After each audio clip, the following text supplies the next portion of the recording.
जहां रुद्राक्ष पहनकर नहीं जाया जाता। कितने स्थान है? 5।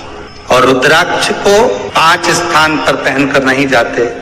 और रुद्राक्ष के लिए वर्णन किया गया है कि रुद्राक्ष कब कब उतार कर उसको वापिस अभिमंत्रित करना चाहिए। 5 जगह पहनकर नहीं जाना चाहिए और रुद्राक्ष को अभिमंत्रित करना मतलब सीधा अमावस्या के दिन, पूर्णिमा के दिन, शिवरात्रि के दिन, श्रावण महीने के सोमवार को, प्रदोष के दिन, ये दिन आपके शरीर में जहां पर भी रुद्राक्ष है, आपके गले में अगर आप रुद्राक्ष पहने हो, आपके हस्त कमल में आप रुद्राक्ष पहने हो, आपने अपने पास में कहीं रुद्राक्ष रख रखा है, तो उस रुद्राक्ष को अमावस्या, पूर्णिमा, शिवरात्रि या श्रावण का सोमवार या प्रदोष आदि, इस दिन उस रुद्राक्ष को एक बार दूध में धोने के बाद उसमें थोड़ा सा सरसों का तेल अवश्य लगाना चाहिए। क्या होगा उससे? उससे होगा क्या? शिव महापुराण की कथा कहती है, महाराज रुद्राक्ष को दूध में धोने के बाद, स्नान कराने के बाद जल से स्नान कराया, थोड़ा सा सरसों का तेल लगा दिया। महाराज क्या मिलता है उससे? तो कहा उस रुद्राक्ष में बल प्राप्त होता है। कौन सा बल? जो शरीर के अंदर बीमारियां बढ़ती हैं, उस बीमारी को वो रुद्राक्ष धीरे धीरे समाप्त करना प्रारंभ कर देता है। पर एक और चीज याद रखना, जिस रुद्राक्ष के पानी को आप बीमारी के समय पर गलाकर पीते हो, उसमें सरसों का तेल नहीं लगाना। उसमें सरसों का तेल नहीं लगाना। उसको तो आप केवल स्नान कराओ दूध से, जल से, और फिर उसको गला दीजिए, उसका पानी आप पीना चालू कर दीजिए। जिसको बड़ी बीमारी होती है उसके लिए कल कथा में वर्णन किया रुद्राक्ष के जल। रुद्राक्ष का जल पिया जाता है शरीर के अंदर से रोग को, बीमारी को हटाने के, रोग बीमारी को समाप्त कर। तब 5 स्थान बता दिए, 5 जगह बता दी, 5 स्थान निश्चित कर दिए जहां पर रुद्राक्ष को पहनकर नहीं जाना। पहला, किसी की मृत्यु वाली जगह पर। दूसरा, जहां पर बच्चे का जन्म हुआ, मृत्यु आदि जगह पर सूतक लगती है। जहां बच्चे का जन्म लगता है वहां सावड़ लगती है। मतलब जीव जाने के बाद दुख का सूतक होता है, और बच्चा जब जन्म लेता है तो सुख की सावड़ रहती है। सुख की 2 स्थान।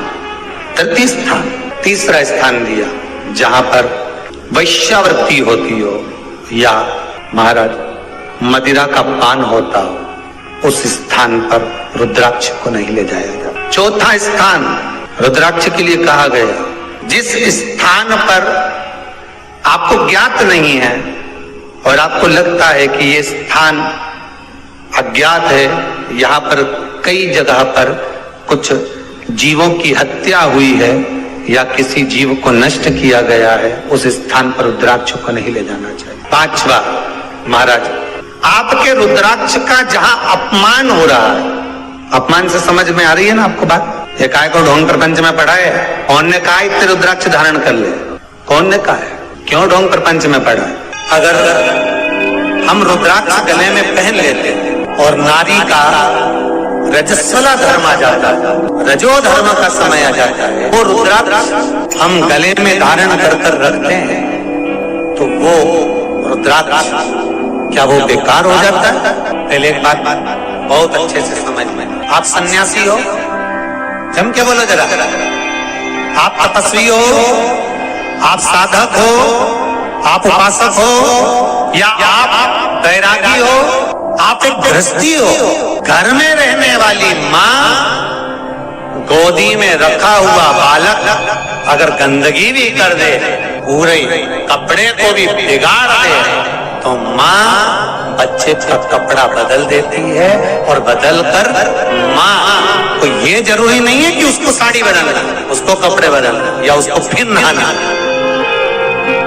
बच्चा जब गोदी में होता है तो माँ की गोद में कितनी बार भी गंदगी कर दे, फिर माँ अपने कपड़े बार बार नहीं बदलती, उसी कपड़े से काम करती रहती है, उसी कपड़े से सेवा करती रहती है, उसी कपड़े से भगवान का पूजन भी करेगी तो भगवान स्वीकार करेगा। क्योंकि मातृत्व के लिए, माँ के लिए, नारी के लिए छोड़ दिया गया है कि तुम। और हाँ, आप अगर पूजन करने बैठ रही हो तो आपको ये 7 दिन पूजन नहीं करना। पर रुद्राक्ष अगर आप पहन रहे हो, रुद्राक्ष अगर आप धारण कर रहे हो और अपने जीवन की सार्थकता के लिए स्वीकार कर रहे हो, जैसे तुलसी की माला और रुद्राक्ष की माला गले में पड़ी रहती है, तो ये कंपनी का ट्रेडमार्क होता है कि तुम कौन सी ब्रांड के हो। ये कंपनी का ट्रेडमार्क है। तुलसी की माला पहनकर प्राण छूट गए तो वैकुंठ चले गए, और रुद्राक्ष की माला पहनकर प्राण छूट गए तो कैलाश धाम चले गए। ये कंपनी का ट्रेडमार्क। छोटे रुद्राक्ष की माला, छोटा जो रुद्राक्ष होता है उसकी माला, कैंसर का जो मरीज होता है, अगर वो फर्स्ट स्टेज का कैंसर भी है, छोटे रुद्राक्ष अगर अच्छे हैं, 3 मुखी से लेकर 5 मुखी, 7 मुखी, 9 मुखी, 11 मुखी छोटा रुद्राक्ष मिल जाए, उसकी माला अगर पानी में डाल दी जाए और उस पानी को वो मन का ही डाल दो, उसी का पानी थोड़ा थोड़ा कैंसर के मरीज को सुबह दोपहर शाम श्री शिवाय नमस्तुभ्यम का जाप कर कर, पंचाक्षर ओम नमः शिवाय का जाप कर कर, शंकर शिव का नाम लेकर, महाकाल बाबा का नाम लेकर, विश्वेश्वर विश्वनाथ का नाम लेकर, केदारेश्वर का नाम लेकर, 12 ज्योतिर्लिंग का स्मरण कर कर अगर वो आचमन करना प्रारंभ कर दे तो कैंसर रोग में भी आराम मिलना प्रारंभ हो। केवल आचमन ही नहीं करना है, अगर स्त्री है तो अपने उल्टे हाथ पर भी उस